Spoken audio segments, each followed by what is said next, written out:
Thank God you're here, because today we're going to talk to you about what it's like to work in Denmark, and you're going to learn why you'll see desks decorated like this almost all the time.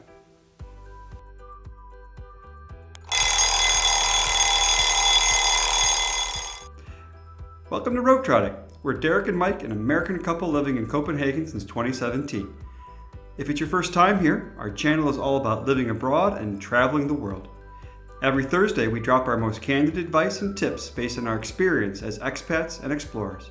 And today, it's all about working in Denmark. So here we go. Corporate culture in Denmark is much more about a flat hierarchy and cooperation than we've seen in the US or you might find in other countries. Managers are expected to be part of the team, meaning they're going to have team meetings to discuss critical decisions. Now, to be clear, that doesn't mean that everything is taken as consensus. Instead, the manager will take a decision at the end, but must listen to feedback from everybody else to make sure they hear all points of views. In fact, employees feel that it's their corporate duty to deliver direct and sometimes critical feedback to managers to help them make the right decisions. But at the same time, once a decision is taken, they will fall in line and support that in the end. Now, you may be worried about getting a job in Denmark if you don't speak Danish, and it can be tough because most Danes speak English, and really good English, like perfect English. So to make yourself stand out, highlight the fact that you are a native English speaker if that applies to you. Also, it's good to at least learn a little bit of Danish or make it seem like you're having an effort in trying to learn the Danish language. One, it shows that you do plan to stay in Denmark for a while, and two, it shows that you actually care about the culture in which you now live. These are important things if you're going to work in a Danish office. If you don't speak any Danish at all, there are some places that are going to be more optimal for you to find a job in Denmark. It's going to be in the startup community or working for a large international office. And while there are a lot of online job portals, it's much more common to find a job by networking. One of the best ways to start networking is adding people on LinkedIn. Danes are very comfortable with LinkedIn, and if you message somebody on LinkedIn, even if you've never met them, don't even live in Denmark yet, they're going to be very helpful and receptive to you reaching out online. So now we have to have a talk about money. I'm sure you've heard that Denmark is known for a place that has super high taxes, and it's true. But although taxes are high, we found wages are actually higher than they are in the US, by about 10 or 15%. So even though you're giving a lot more money to the government, you're also getting more money back from the company, and it all works out in the end. Plus, that kind of number is all in. On our US paychecks, there'd be money that was taken out for Medicare and Social Security and income tax and state income tax. So in the end, it all rolled together and it was a lot more than that marginal tax rate you saw from the IRS. But when we look at the big picture between what we earn in our wages, what we pay in taxes, and what we get as benefits for living here in Denmark, we feel we make out in the end and actually take home more than we did back in the US, with a higher standard of living. Since we've lived in Copenhagen, I've actually gone through a job search 3 times. That means I can tell you a little bit about the differences in setting up your CV and the hiring process. Now, a Danish CV is going to be very different than what you might be used to. Companies in Denmark hire specifically for how you're going to fit into the culture of the workplace. That means that your CV should include things like your age, your family, and things you like to do in your spare time. If 2 candidates come in for an interview and they both have similar skills, the decision is going to be made based on the person that's going to fit in with the rest of the office. If you want specific help on how to set up your CV in Denmark, you can go to our webpage, robetrotting.com. There we have a template for how to set up your Danish CV, and you can download it for free. We'll put a link to that in the video description below. So vacation is a huge deal in Denmark. By law, everybody's entitled to 5 weeks of vacation, including 3 consecutive weeks off in the summertime.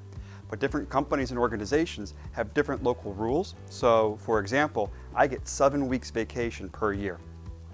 Denmark also has really generous leave when you have a child.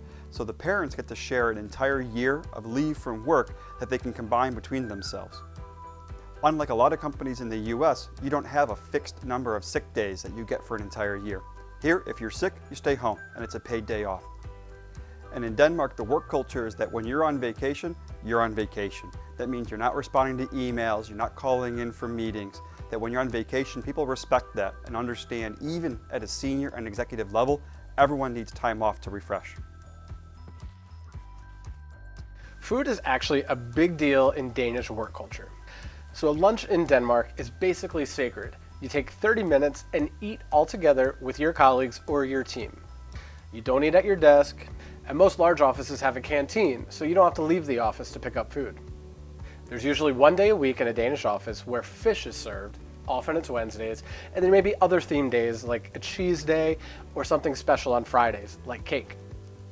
In fact, on most Fridays, it's common to also eat breakfast with your coworkers. Doesn't mean you come in early. Often, you'll just reserve the first hour of the day after your morning meeting to sit down and have some pastries, some bread, or some cheese, and a cup of coffee with your colleagues. Some afternoons, you'll even go to a Friday bar, which is basically like a happy hour organized by your office. Sometimes it even takes place in the office. So for lunch, breakfast, or even a happy hour, you can expect to have a lot of good and important food in a Danish workplace.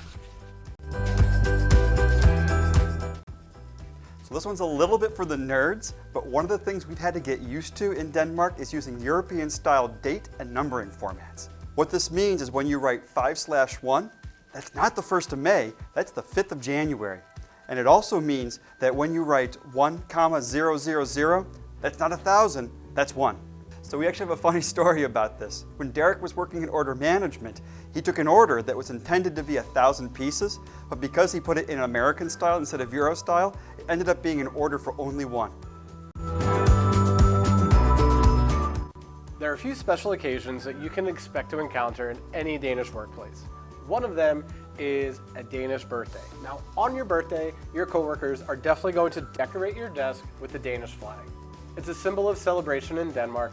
Even if you're not Danish, you're going to have these flags on your desk at least on your birthday. Other things are celebrated too, like the day before you leave for vacation or the day when you come back. On all special occasions, it's common for you to bring in some kind of treat to share with the office. So on your birthday, you should bake a cake and bring it into the office, and maybe on your vacations, you bring back some kind of candy or something else from your travels. So you may have heard that Denmark is some socialist paradise, but it's really a lot more complicated than that. The key word in Denmark is called flexicurity. The whole concept is to make it easy so companies can hire people without worrying about the future if they have to change how many employees they have. So they can hire quickly, but also if they need to, let people go, knowing they'll be taken care of with good social benefits from the government and also a pretty fixed term of severance. Typically, if you get laid off in Denmark, you'll get 3 months' pay, and it will go up by a month or so, depending how long you work at the company. Also, job hopping is really common in Denmark. People will change jobs very frequently, and it's totally considered okay. All you have to do is give 1 month's notice. And today's my last day. One thing I really love about working in Denmark is that there's basically no work-life balance. And what I mean by that is there's no balance because work and your home life don't touch at all. Since work and home are treated as two separate things, there's really no expectation for you to be answering emails, calling somebody on the phone, or even responding to work emergencies during off hours. Your time is your time. But this also means that your colleagues are generally just your colleagues. They don't usually become friends that you meet up with socially.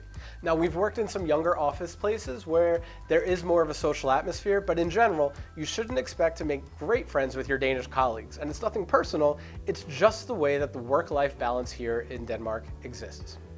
But remember, in Denmark, when it's time to go, it's time to go.